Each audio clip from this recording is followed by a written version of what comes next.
এসো না চন্দির ঘাট, এসো না চন্দির ঘাট, আর কত ঠাডবাট আমি আফজাল বলিব কেমনে। যাহারা জান্নাতে যাবে কত মজা উড়াইবে, দেখে নিবে আপন নয়নে। দুই কিনারাতে আলো দেখিতে লাগিবে ভালো, দুই কিনারাতে আলো দেখিতে লাগিবে ভালো, এই অন্ধকার কোনখানে নাই। ও মুসলমান নিয়াত করো, ও মুসলমান নিয়াত করো আল্লাহ ভরসা, মোদের দানে উঠবে গড়ে এই যে মাদ্রাসা। মাদ্রাসা দারুল কুরআন এই তো নবীর ঘর, যত খুশি দান করে যাও নাই কো আপন পর। মাদ্রাসা সলওয়া এই তো নবীর ঘর, যত খুশি দান করে যাও নাই কো আপন পর। অনেক ছেলে পড়ে এখানে বিনা খরচে, লক্ষ লক্ষ বাজেটে দেখো চলতি বছরে। তোমরা দানি আমরা দানি, দানেরই পেশা, তোমার আমার মধ্যে থাকুক দানেরই নিশা। ও মুসলমান নিয়াত করো আল্লাহ ভরসা, মোদের দানে উঠবে গড়ে এই যে মাদ্রাসা। আমি মাদ্রাসার ব্যাপারে বলছিলাম, যারা মাদ্রাসা প্রেমী কিয়ামতের মাঠে যে হাদিসটা অর্ধেকটা বলা হয়েছে মনে আছে আমার, হয়তো আপনাদের কতটা মনে আছে জানি না, আমি বলতে বলতেও কোথায় রেখে এসেছি সেটা আমার মনে আছে। কিয়ামতের মাঠে যখন সবাই বলবেন নফসি নফসি, হযরত ঈসা বলবেন নফসি নফসি, ইব্রাহিম আলাইহিস সালাম বলবেন, হযরতে মুসা বলবেন, সমস্ত নবীগণ, শুধু নবীগণ নয় পৃথিবীর প্রত্যেকে সেই সময় বলবেন নফসি নফসি, আয় আল্লাহ মেরি জান বাঁচা, আল্লাহ গো তুমি আমাকে বাঁচাও, আল্লাহ তুমি আমাকে বাঁচাও। লিকুল্লি ইমরিইম মিনহুম ইয়াওমা ইযিন শানুন ইউগনি, সেদিন সবাই শুধু নিজেকে নিয়ে ব্যস্ত থাকবে। সে অবস্থায় আল্লাহর রাসূল সাল্লাল্লাহু আলাইহি ওয়াসাল্লাম আল্লাহর কাছে গিয়ে আমাদের জন্য সুপারিশ করার জন্য চলে যাবেন। ফাস্তাজিনু আলা রাব্বি, আল্লাহর রাসূল বলছেন আল্লাহর কাছে গিয়ে আমি বলবো ফাস্তাজিনু আলা রাব্বি, আল্লাহকে বলবো হে আমার রব, ওগো আমার আল্লাহ, আপনি আমাকে পারমিশন দিন, আপনি যেন আপনার কাছে গিয়ে আবেদন করার দরখাস্ত জমা দেওয়ার জন্য আমি সুযোগ পাই। ফাস্তাজিনু আলা রাব্বি ফায়ুজানুলি, আল্লাহর রাসূল বলছেন ফায়ুজানুলি, আমার জন্য আল্লাহ পারমিশন দেবেন, আপনি আসুন আমার সঙ্গে আপনি পৌঁছান, আপনি কি বলতে চাচ্ছেন বলুন, আপনাকে পারমিশন দেওয়া হলো। সারা পৃথিবীর মানুষ যখন নফসি নফসি করবেন, কেউ যখন আল্লাহর সামনে কথা বলার সুযোগ পাবেন না, সেই সময় আপনার নবী আমার নবী মাকামে মাহমুদে গিয়ে পৌঁছে যাবেন। আশা আইয়াবা আসাকা রব্বুকা মাকামাম মাহমুদা, এই যে সূরা বানী ইসরাঈল আয়াত পড়েন মাকামে মাহমুদ, সম্মানিত স্থান, প্রশংসিত স্থান, ওই প্রশংসিত স্থানে গিয়ে আপনার নবী আমার নবী সিজদায় পড়ে যাবেন। তিনি বলছেন ওয়াখিরু লাহু সাজিদান, মাকামে মাহমুদে গিয়ে আমি সিজদায় লুটিয়ে পড়ে যাব, আমার আল্লাহ আমাকে তাসবিহ তাহলিল শিখিয়ে দিবেন, আমি তখন সেইটা বলে আল্লাহর তাসবিহ তাহলিল পড়ব সিজদায় পড়ে পড়ে, আর আল্লাহর রাসূল টুকরে টুকরে কাঁদবেন। তখন আল্লাহ বলবেন ইরফা ইয়া মুহাম্মদ, ইরফা রাসাক ইয়া মুহাম্মদ, ওগো মুহাম্মদ, ওগো আমার দোস্ত, ওগো আমার বন্ধু, ওগো আমার নবী, ইরফা রাসাক, আপনি আপনার মাথাকে তোলেন, সিজদা থেকে আপনি উঠুন, সাল, আপনি চান তুতা, ওগো নবী আপনি চান কি চাইছেন আপনাকে সেটা দেওয়া হবে। কুল ইউসমালাক, আপনি বলুন সেটা শোনা হবে। নবী আপনি যা চাইবেন তাই দেব, যা বলবেন তাই করব, যেটা বলবেন সেটা শুনবো, যা চাইবেন তাই দেব। ওয়াসফা তুসাফা, আপনি যদি কারোর জন্য সুপারিশ করতে চান আপনি সুপারিশ করুন। তুসাফা, আপনার সুপারিশকে গ্রহণ করা হবে। আপনার নবী, আমার নবী, শেষ নবী, আল্লাহকে কেঁদে কেঁদে তিনি বলবেন ইয়া রব্বে উম্মতি উম্মতি। আল্লাহ গো কোনো কিছুই চাই না, আমি চাই উম্মতি উম্মতি। আমার আব্দুল্লাহ, আব্দুর রহমান, আব্দুস সাত্তার, আয়েশা, সালমা, ফাতেমা, তুলিকা, বালিকা, টুম্পা, ঝুম্পা, রিঙ্কি, পিঙ্কি, আল্লাহ গো আমার উম্মত আমার উম্মত। আপনার জন্য আমার জন্য আল্লাহ রাব্বুল আলামিনের নবী সেদিন কাঁদবেন। কার জন্য কাঁদবেন? এই মাদ্রাসা প্রতিষ্ঠাতা যিনি আল্লাহ রাসূল, তিনি আপনার জন্য কাঁদবেন কালকে কিয়ামতের ময়দানে। ভাই আমার বন্ধুরা, আমি আপনাকে অনুরোধ করতে চাইছিলাম, এই সেই মাদ্রাসা যে মাদ্রাসার মূল প্রতিষ্ঠাতা আল্লাহ রাসূল সাল্লাল্লাহু আলাইহি ওয়াসাল্লাম।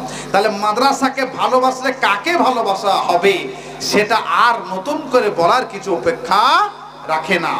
তো বলতে চাচ্ছিলাম, মনের খবর আল্লাহ ছাড়া কেউ জানেন না। ইন্নাল্লাহা আলিমুম বিজাতিস সুদূর। এ থার্মোমিটারে জ্বর মাপা যায়, এ থার্মোমিটারে জ্বর মাপা যায়, জ্বরের ব্যথা মাপা যায় না। কিলোলিটারে দুধ মাপা যায়, দুধের স্বাদ মাপা যায় না। কিলোগ্রামে মানুষ মাপা যায়, মানুষের মন মাপা যায় না। ইন্নাল্লাহা আলিমুম বিজাতিস সুদূর। নিশ্চয় আল্লাহ রাব্বুল আলামিন মানুষের মনকে তিনি মাপতে জানেন। আল্লাহ জানেন। ইস্তেকামাত ফিদ্দিন আলোচনা করার সময় যে যারা আল্লাহকে রব হিসাবে মুখে স্বীকার করে আর কাজে করে দেখায়, সুম্মাস্তাকামু, ইস্তেকামাত বজায় রাখে, অটল থাকে, অবিচল থাকে। কেমন?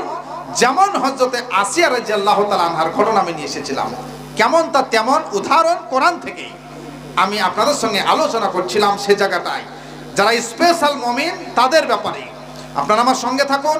সময় সুযোগ হলে পরে হয়তো সে জায়গায় ঢোকার সুযোগ আসবে। যারা এরকম প্রকৃতপক্ষে পাক্কা মুসলমান, পাকা মুমিন, স্পেশাল মুমিন যারা, তাদের জন্য আল্লাহ রাব্বুল আলামিন খুশখবর শোনাচ্ছেন।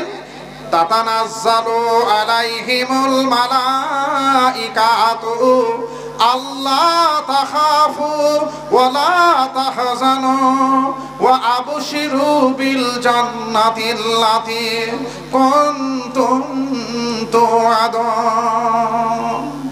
ওই স্পেশাল মুমিনের যখন মৃত্যু হয়ে যায়, যখন দুনিয়া ছেড়ে চলে যায়, দুনিয়াতে যখন আব্বা রেখে, মা রেখে, সন্তান আদি রেখে, বন্ধু বান্ধব রেখে, ব্যবসা বাণিজ্য রেখে, দুনিয়া রেখে যখন হঠাৎ করে দুনিয়া ছেড়ে যখন সে চলে যায়, আল্লাহ রাব্বুল আলামিনের পক্ষ থেকে তাতানাজ্জালু আলাইহিমুল মালাইকা, সম্মানীয় ফেরেশতাগণ তার কাছে আসেন। আর আসার পর যখন তাকে কবরের দিকে নিয়ে যাওয়া হয়, যখন তার মৃত্যু হয়ে যায়, তাকে বলা হয় আল্লাহ তাখাফু ওয়া লা তাহজানু। দুনিয়ায় ছেলে মেয়ে রেখে যাচ্ছ, তাদের জন্য চিন্তা করো না। গল্প শোনাচ্ছি না, কোরআন শোনাচ্ছি। ওয়ালা তাহজানু, তুমি চিন্তা করিও না তোমার মায়ের জন্য, তোমার ভাইয়ের জন্য, স্ত্রীর জন্য, স্বামীর জন্য, ছেলের জন্য।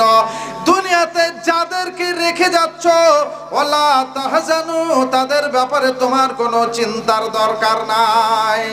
আল্লাহ তাখাফু, আর কবরে গিয়ে তোমার কি হবে কি হবে এই ভয়ের কোনো প্রয়োজন নাই। কিয়ামতের মাঠে যে তুমি উঠবে, আল্লাহর সামনে হিসাব দিতে হবে, পুলসিরাত পার হতে হবে, নেকি গুনাহ ওজন হবে, আল্লাহ তাখাফু। ওগো আব্দুল্লাহ, ওগো আয়েশা, তুমি স্পেশাল মুসলমান, তুমি পাক্কা ঈমানদার, তুমি হচ্ছো হাই পাওয়ারের মুসলমান, হাই পাওয়ারের ঈমানদার লোক। তাই তোমার কোনো চিন্তা নাই, কোনো ভয় নাই। আল্লাহ তাখাফু ওয়ালা তাহজানু ওয়া আবশিরু বিল জান্নাতিল্লাতী কুনতুম তুআদুন। ওয়া আবশিরু বিল জান্নাতিল্লাতী কুনতুম তুআদুন। যে জান্নাতের তোমাদেরকে ওয়াদা করা হয়েছিল, অঙ্গীকার দেওয়া হয়েছিল যে দুনিয়ায় তোমরা এই এই এই এই ভালো কাজ করলে পরে তোমরা জান্নাত পাবে, যে ওয়াদা করা হয়েছিল, জান্নাতের খুশখবরি দেওয়া হয়েছিল, সেই জান্নাতের সুসংবাদ গ্রহণ করো। মৃত্যুর সময়, মৃত্যুর পরে যখন আপনি শুয়ে থাকবেন, যখন জানাজা নিয়ে যাওয়া হবে, জানাজা পড়া হবে, এই যে আপনার পর্ব চলতে শুরু করলো, ফেরেশতা মণ্ডলী এই সুসংবাদ আপনাকে শোনাতে থাকেন। কাকে আমি আলোচনা করছি, কাকে নিয়ে আনিসটা আপনাদের মনে আছে? স্পেশাল মুসলমানদেরকে নিয়ে। 1 নম্বর, 2 নম্বর, 3 নম্বর, তারপরে আপনার সাইজ পিক আনসাইজ মুসলমান, এগুলো কিন্তু এখন আমি ঢুকিনি। আমি শুধু স্পেশাল মুসলমানের ব্যাপারে আলোচনা করছিলাম। আর এদিকে আমার সময়ের হায়াত শেষ, মানে আমাকে এবার চলে যেতে হবে। এত কষ্ট করেছো যে জান্নাতের জন্য যে ওয়াদা তোমাকে দেওয়া হয়েছিল, সেই জান্নাতে তুমি সুসংবাদ গ্রহণ করো। কোন সেই জান্নাত? এসো না চন্দির ঘাট, এসো না চন্দির ঘাট, আর কত ঠাডবাট আমি আফজাল বলিব কেমনে। যাহারা জান্নাতে যাবে কত মজা উড়াইবে, দেখে নিবে আপন নয়নে। দুই কিনারাতে আলো দেখিতে লাগিবে ভালো, দুই কিনারাতে আলো দেখিতে লাগিবে ভালো। এই অন্ধকার কোনখানে নাই, এ বালি সকালীন সকলি রঙিন, তক্ত ধরা জোহারে এ সাজিয়া সাজিয়া রেখেছে বিছিয়া, কি করিব বয়ন সবের। নহরের ধারে গেলে হরেরা বসিবে গলে, নহরের ধারে গেলে হরেরা বসিবে গলে, নেচে নেচে শোনাইবে গান। নহরের ধারে কত বালাখানা, শত শত ইলেকট্রিক আলা ফ্যান আছে, কত রকমের ফুল গাছকে করিয়া লাল, ফুটিতেছে জোড়াতে পরাণ। তাই কবি বলছেন, যেদিন তুমি এসেছিলে ভবে, যেদিন তুমি এসেছিলে ভবে, সেদিন তুমি কেঁদেছিলে, হেসেছিল সেদিন সবে। এমন জীবন তুমি করো হে গঠন, মরিলে হাসিবে তুমি, কাঁদিবে ভুবন। 16 তুমি যেদিন এসেছিলে, তোমার আত্মীয় স্বজন সবাই সেদিন হেসেছিল, তুমি কেঁদেছিলে ট্যাঁ ট্যাঁ কুহা কুহা। আর তুমি যেদিন দুনিয়া থেকে চলে যাবে, সেদিন তুমি হাসতে হাসতে চলে যাও, ভালো কাজ করে, গ্রামবাসীকে ভালো ব্যবহার দেখিয়ে। আর গ্রামবাসী তোমার আত্মীয় স্বজন তোমার জন্য সেদিন যেন কাঁদে, এমন তোমার ব্যবহার হোক।